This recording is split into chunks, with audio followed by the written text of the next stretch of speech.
All right, so today we're diving deep into some Hindu mythology. Sounds fun. Yeah, I'm pretty excited about this one. Yeah. Vishnu's Dashavatara. The 10 avatars of Vishnu. Exactly.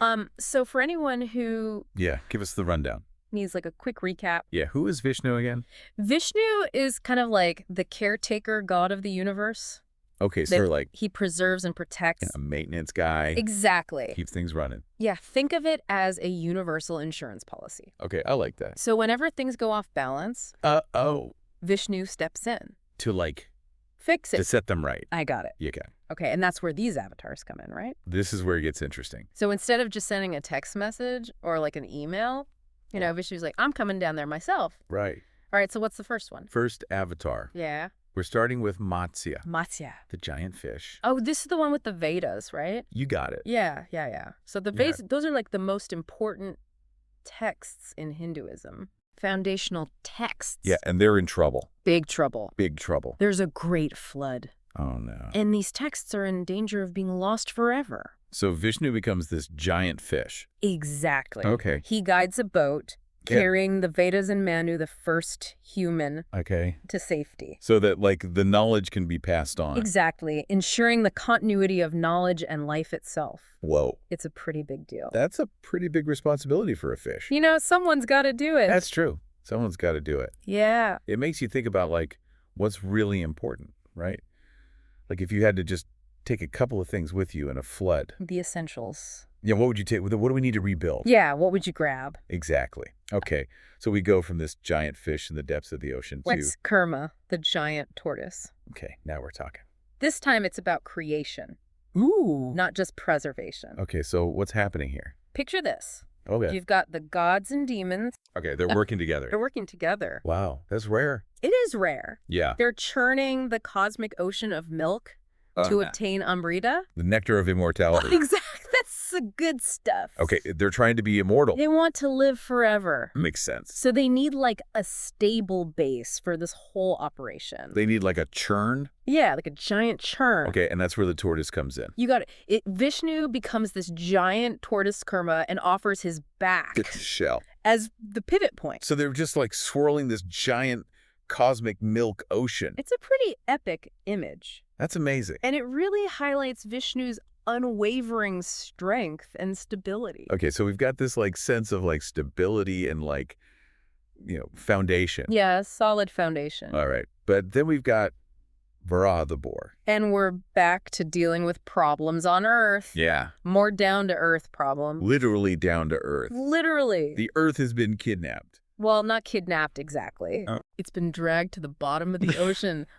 by a demon. A demon. Okay, so the stakes have been raised. Oh, yeah. Things just got real. Vishnu's got to come save the day. Vishnu's like, all right, time to step in. So what does he do? He transforms into the Vara. A giant boar. A giant boar plunges into the depths, battles this demon, and lifts the earth back up on his tusks. Wow. It's a powerful image. That's awesome. Okay, so we're like, what, 3 for 3 now? 3 avatars down. 3 avatars down. What's next? All right, next up we've got Narasimha. Narasimha, the man-lion. Half man, half lion. Yeah. Okay, this one's tricky. This one's all about outsmarting a demon. Okay. Who has this, like, unbeatable boon. Like a cheat code. Yeah, basically. What's the cheat code? He can't be killed by human or animal. Okay. God or demon. Uh-oh. Day or night. Oh, no. Inside or outside. So how do you beat that? It's like the ultimate cosmic loophole. Right. So Vishnu has to get creative. Okay, so what does he do? He manifests as Narasimha. Half man, half lion. At twilight. Okay, so it's not day or night. Right. Okay. On the threshold of a doorway. So not inside, not outside. Exactly. Yeah. Vishnu finds a way. That's so clever. He works within the confines of the boon. To deliver justice. Right. It's like, gotcha. Exactly. Oh my God, Vishnu's so smart. Vishnu's always one step ahead. All right, so we've gone from brute strength. Right. To like cleverness and strategy. Oh, yeah. What's next? So now we go from this powerful man-lion to Vamana the dwarf. A dwarf? Yeah. Okay. This is an interesting one. I'm intrigued. Lay it on me. So Vishnu as Vamana Uh-huh. is going up against this King Bali. Okay. Is he a bad guy? Not really. He's actually a very generous king. Okay. But he's also ambitious. Uh-oh. A little too ambitious. Classic. So Voma disguises himself as a humble Brahmin. A Brahmin. That's like a priest, right? Yeah, a priest, a scholar. Okay. And he approaches Bali with this seemingly humble request. What does he ask for? 3 paces of land. 3 paces. That's it. That's nothing. Seems like nothing, right? Wali's like, should take it. Exactly. But here's the catch. Vamana expands to cosmic size. Wait a minute. Yeah. He becomes this giant and covers the entire universe in those 3 steps. He tricked him. It's a classic trickster story. That's amazing. Right. Appearances can be deceiving. Got it.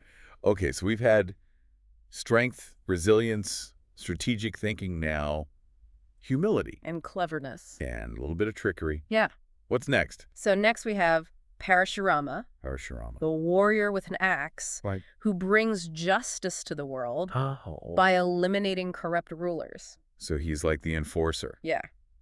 You could say that. Interesting. Okay, so it's interesting to see this contrast, right, from these big cosmic battles to, like, problems on Earth. Human-centric challenges. Yeah. Okay, so we're going from, like, saving the Vedas from a giant flood to, like, taking care of corrupt rulers. Exactly. Okay, so what's next? Well, after Parashurama, we get to the really famous one. Okay, this is the one everyone knows. Yeah. Rama. Rama the epic hero. From the Ramayana. Right, the central figure in the Ramayana. One of the greatest epics of all time. Absolutely. So tell me about Rama.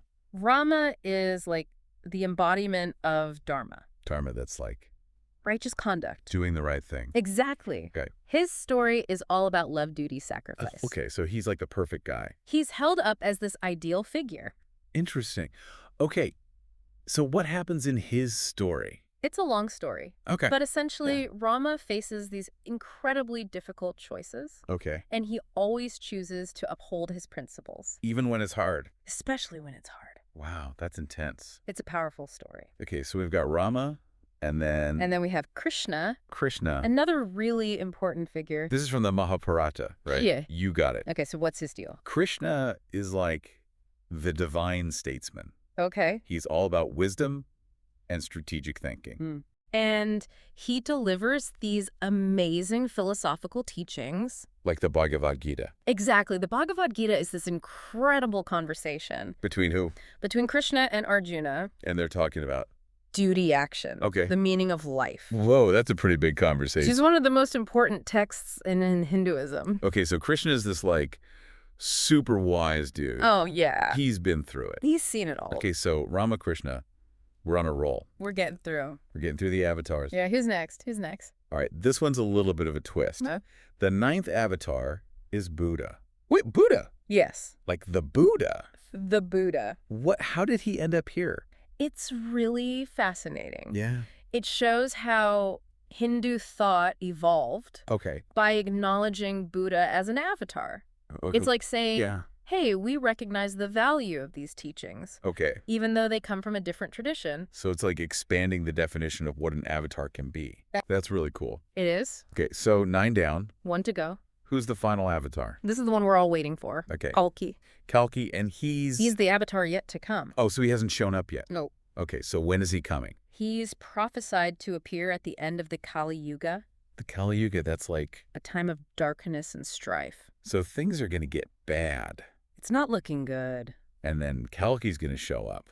Kalki's going to ride in on his white horse and destroy evil. And then everything will be good. And usher in a new era. It's like a reset button. Kind of. Wow, so we've gone through all 10 avatars. 10 incredible incarnations. We've seen strength, we've seen resilience, we've seen wisdom, we've seen like trickery, compassion, justice. It's the whole package. So what does this all mean, for like the average person listening to this? That's a great question. Yeah. I think it's an invitation to think about which of these qualities resonates with you.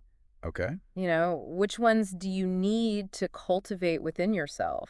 To face my own challenges. Exactly. Like, do I need to be more like Rama or more like Krishna? Maybe a little bit of both. Yeah. Or maybe you need a little bit of Varaha's strength. Yeah, I could use some more of that. To lift yourself up and overcome obstacles. That's a good point. It's also a reminder that even in the midst of chaos, there's this force. Like Vishnu. Like Vishnu working towards balance and restoration. So even when things are bad, Yeah. There's hope. Always hope. That's a good message to end on, I think. I think so, too. Well, we've only just scratched the surface here. Oh, yeah. If you really want to go deeper. You got to check out the Ramayana and the Mahabharata. These epics are incredible. Full of adventure and philosophy and moral dilemmas. It's like the ultimate reading list. It's a journey.